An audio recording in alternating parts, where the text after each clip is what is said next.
every year we try to pick a team that has been, obviously, first of all, they have to be a state champion. And second of all, of course, we think, we want to pick a team that represents an outstanding group of individuals, outstanding athletes, and really has represented our school very well. Our 2004 soccer team, girls soccer team, had a very tremendous year.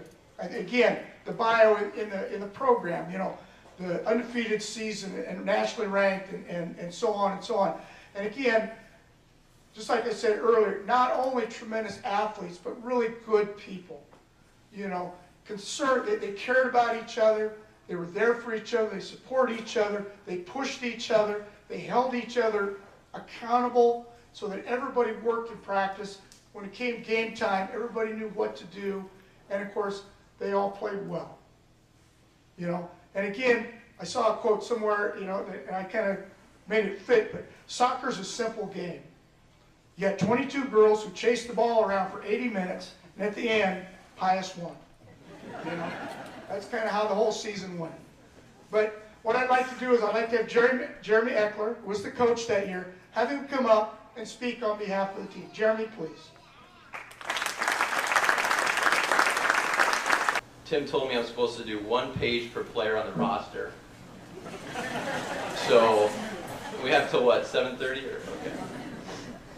I shouldn't be up here alone. I'm honored and humbled to represent the 2004 Pius girls soccer team. This is one of the quickest inductions of any team into the Pius Hall of Fame.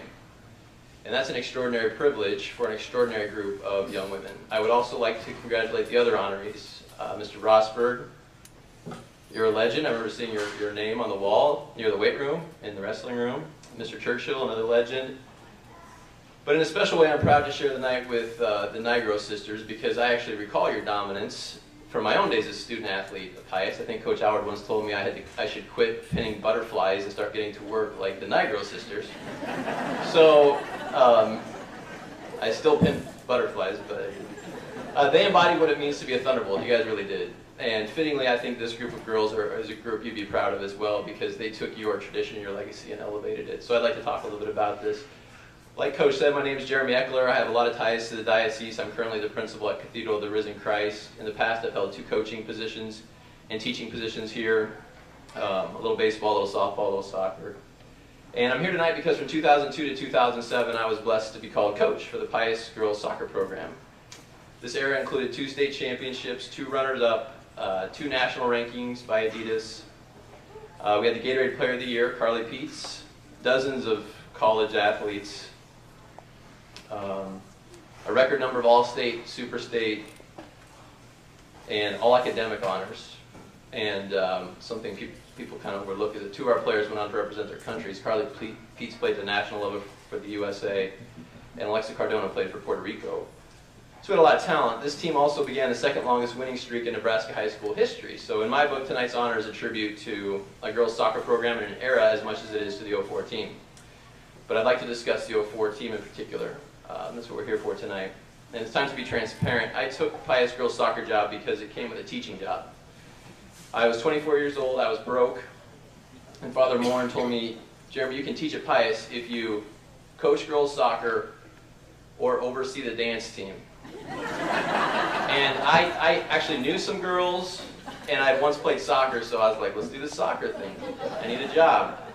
So the story, this is what happened next. It sounds apocryphal, but it's true. And I was a little bit embarrassed that it leaked out, but since we're here tonight, after I was offered the job, I went to Best Buy and I bought FIFA World Cup for PlayStation, it's a video game. And I learned system of play and tactics by playing. I burned out 2 games and took hundreds of pages of notes, and we spent time talking about this yesterday, and that was my introduction because right after I met the girls, I realized how amazing this group was, and it was time to get to work. But this speech isn't about me. This speech is to show you that the greatest accomplishment of these young women was overcoming my ineptitude. As a result, we would not be here without the guidance, wisdom, and talent of our assistant coaches, who actually pulled the weight here. John Colburn was with me every year, and then he took over the staff after I left. A wise man. We still have lunch once a month at Tico's, really good friends. Thank you, John and Ann, soccer widow, I think is the way you put it in those days. Josh St. Pierre was also on staff. Josh could not be here. Jeannie Fitzgerald, Scott Sheffield was on staff this year, and Ashley Holman. I also saw Julio. Julio Tolero is here. He was instrumental when we first started this run. I was so green in soccer that he said, let me run the first camp. And he ran our first girls soccer camp, which then spiraled into something that people actually traveled to Lincoln to attend, and that's because of Julio. And I owe you thank you. Thank you, Julio. I saw Jeff and Sarah here earlier too, and the girls soccer program was elevated as much by the talents of your twins as it was by your role in this program. You kept our parents' perspective, and you kept the main thing, and that was not a little task. With the level of pressure and expectations we faced, Jeff and Sarah were instrumental in keeping everybody even-keeled and keeping the important things first. I owe you a thank you. I'm thanking you tonight for that. Thank you. There are countless other families, the Hilgers, the Campbells, the Kreifels, the Hoolahans, the Lesters, the Cardonas, the Swobodas, Turners, Sovereigns, Rudersdorfs, Lockharts, Kirkpatricks, and Cushes. These people took a team and turned it into a community. They took a program and turned it into a family. And this honor is about the players, the young women. We did not have designated captains. We never did. We tried to build a strong web rather than a teetering hierarchy. We tried to build everyone as a leader. Organically, leaders among leaders popped up, and so I need to recognize our unofficial captains, which were Tara Kirkpatrick, Kelly Campbell, Allie and Katie Peets, and Leslie Swoboda. None of them are here tonight, and that's unfortunate and appropriate. Unfortunate because we all love to see them and catch up, but appropriate because the theme for this team really was that they had priority, which, you know, is often, priority was always a singular. We live in a world now that's completely taken over our lives, so we talk about our priorities. This team had a priority, and I'm going to tie this all together. Every game day, without fail, we began the Pius Chapel discussing our faith, every time. No one was ever late, no one ever missed. Most of our roster kept the name of a loved one written on their hand, or arm, or piece of paper. This included coaches. It was to remind us that soccer was a game, that our loved ones were our purpose, and that the meaning is integral to the experience. These are the sort of things we talked about. Throughout the 04 season, our team never discussed our record, and it wasn't until some yahoo from the Journal-Star told us we're undefeated that we actually realized we haven't lost yet. This could get harder. There's pressure now. So anyway, the point is we have absent players tonight because they're young wives, new mothers, and burgeoning professionals who live all over the country to serve our country. One is home after weeks in the hospital with a premature baby. One is having a baby tomorrow, and one is being induced right now. Should these people be here? No, they have priority. That's what it was always about. It's sad not to see them, but I'd be shocked if they'd shown up. This is a Hall of Fame team because it's made of Hall of Fame people. All our successes in their lives, and that is paramount purpose of what we do in athletics. We add something positive, formative, and true to the lives of our athletes. We do it through a game. It's not that hard. These young women bless us all by allowing us on their journey then, and they make us proud because we follow their current successes. I'd like to thank the selection committee. Full transparency, I'm on the committee. I excused myself from the vote this year. I had nothing to do with this. I knew our team was coming up. I knew we were really good. And I said, just let the room decide. PJ, you've been especially helpful and a gracious guide throughout this journey. Thank you very much. I need to thank former athletic director George O'Boyle for his guidance and Coach Tim Howard for his support and oversight.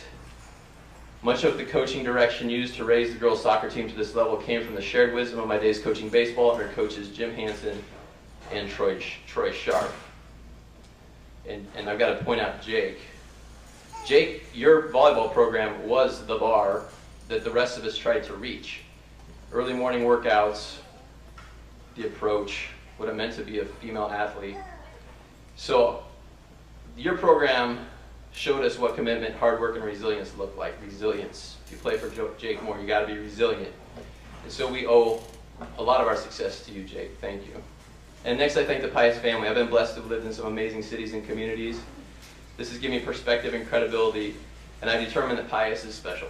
We lift each other up to celebrate. We hold each other tight when times are hard, and we anchor our very essence to our faith. Restore all things in Christ. Most people's mission statement is a state of being. Our mission statement is an action, and that's special, and we take that for granted. This place is special because it's about action, and it's about doing it together.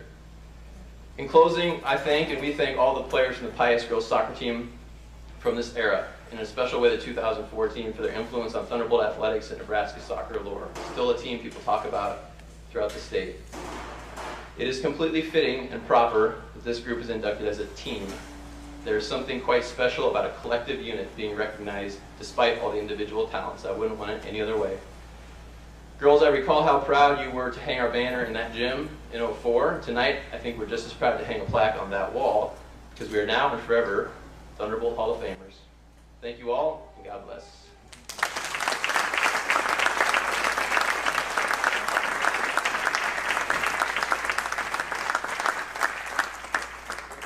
Yeah, the girls coaches that are here, please come up. Get a medal.